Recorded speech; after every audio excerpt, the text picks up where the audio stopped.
Tā, esmu dziļi Gvatemalas džungļos, ir nakts,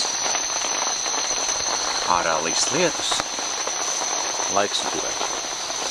Te es gulēšu, te es pats.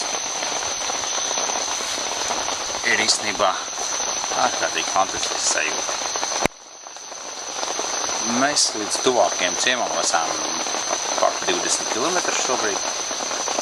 Kārt nav tiešām nekā. 5,5 stundas bija gājiens. Un tālāk rītā ar saulēkceļu mēs brokstojam un dodamies tālāk uz galveno vietu, kas ir El Mirador. Tie ir 28 km tālāk pa džungļiem. Taka ir ok, vietām ir dubļi lieli, rikšņi un ir tiešām interesanti. Bet galvenais, kas ir tā sajūta. Sajūta, ka kādreiz šis viss reģions bija dzīves, tagad pēkšņi ir vienīgs.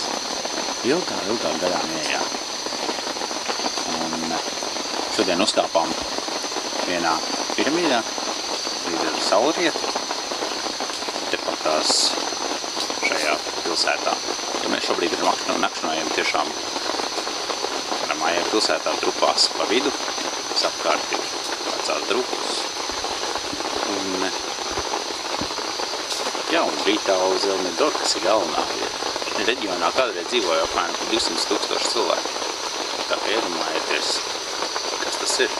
Šobrīd dzīvo tikai mērkaķi, jaguāri, un tas arī viss. Tā kā